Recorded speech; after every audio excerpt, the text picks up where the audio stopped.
Hola chicos, ¿qué tal? ¿Cómo están?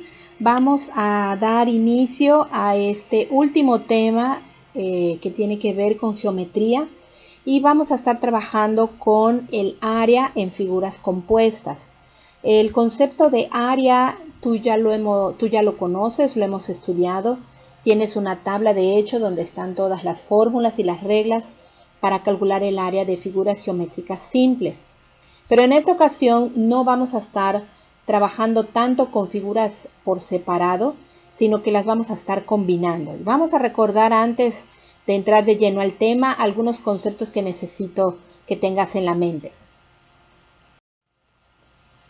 Recordemos que el área de una figura es el espacio comprendido dentro de su perímetro. El área o el relleno, como le podríamos llamar, es el espacio, como dice allá, que está dentro del perímetro o del contorno de una figura. Para calcular el área, que es un concepto métrico, este nos permite asignar una medida al espacio, como te decía yo, contenido dentro del perímetro de una figura. ¿Cómo vamos a asignar esta medida? A través de las reglas o las fórmulas para calcular las áreas de las diferentes figuras geométricas. Ocasionalmente debemos recordar que se usa el término de área como sinónimo de superficie. Muy bien, tenemos aquí, y esto va a estar dentro de tu archivo de Word, que va a estar colgado en la plataforma para que lo tengas a mano y lo tengas en cuenta. Son todas las reglas que ya estudiamos de las figuras. Es de tal suerte que tenemos el área del triángulo, el área del cuadrado, que es exactamente, no te revuelvas, el cuadrado, el rectángulo y el romboide o los paralelogramos tienen exactamente la misma regla. ¿Cuál es la diferencia? Que el cuadrado, al tener la base y la altura de la misma medida, se puede simplificar la regla haciendo el lado o la medida de cada lado al cuadrado, porque es la misma medida. Pero no deja de ser una regla diferente. Siempre tienes que multiplicar la base por la altura. En el rombo, pues ahí tenemos dos diagonales que se multiplican entre sí y que al final de cuentas las tienes que dividir entre dos. Después tenemos a todos los polígonos. Los polígonos regulares son todas aquellas figuras como el pentágono, el hexágono, el octágono, el decágono, el eneágono, etcétera, que tienen todos sus lados y sus ángulos iguales y tienen la medida de un elemento que es el apotema.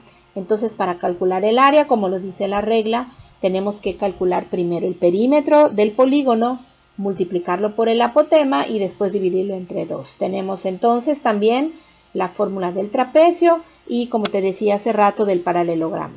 No es ahorita tan importante que tengas en la memoria las reglas. A mí lo que me interesa que practiquemos en este tema es tu habilidad de poder desbaratar una figura compuesta y te voy a explicar a qué me refiero. Vamos a suponer que te doy esta figura. Esta figura como que no tiene pies ni cabeza, no me puedes decir a ciencia cierta cuál es el área para una figura como esta, o como esta, por ejemplo, o como este tercer ejemplo. Estas son figuras compuestas.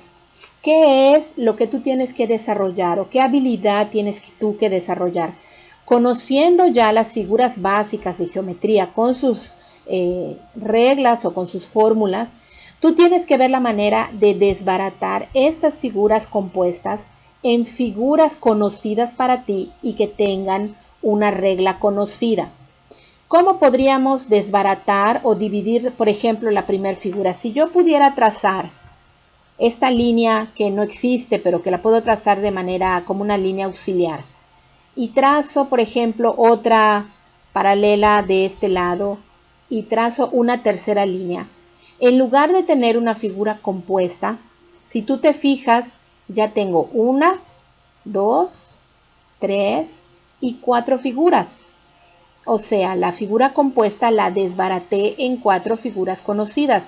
3 de esas figuras son rectángulos y una es un triángulo.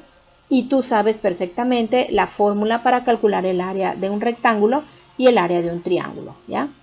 Si nos vamos al segundo ejemplo, esta que parece una flecha, si yo trazo estas dos líneas auxiliares, al final de cuentas me quedan tres figuras que son conocidas para ti.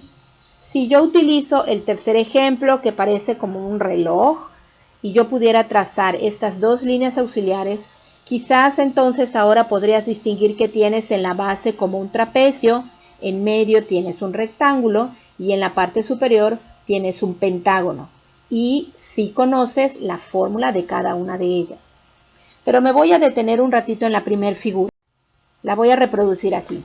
Así como está, pues tiene medidas, pero vamos a tratar de dividir esta figura como lo hicimos hace un momento. Tengo aquí un rectángulo en color verde. Puedo dibujar otro rectángulo en color amarillo. Puedo dibujar este rectángulo en color azul. Y al final tengo este triángulo de color rosado. Entonces tengo 4 figuras diferentes cuyas áreas sí conozco. Si yo quisiera calcular el área completa de la figura, tendría que calcular el área de cada una y al final pues tendría que sumarlas. Y esa sería el área total de toda mi figura. Voy a tomar el segundo ejemplo, que es este que parece una flecha. No hay ninguna área, ninguna regla para una figura que tenga forma de flecha, pero si yo la divido en medio, si tú te fijas, se forma un rectángulo y en los extremos me quedan dos triángulos exactamente iguales. Si yo quisiera calcular el área de toda la figura, tendría que sacar el área de la figura número 1, el área de la figura número 2, que en realidad son las mismas, y al final pues tendría que sumarlas. Y esa es una manera de calcular el área de figuras compuestas. De todos modos, vamos a ir paso a paso y los siguientes ejercicios vamos a estar trabajando en figuras compuestas para poder calcular el área total. ¿Ok? Nos vemos entonces en la siguiente actividad. Bye bye.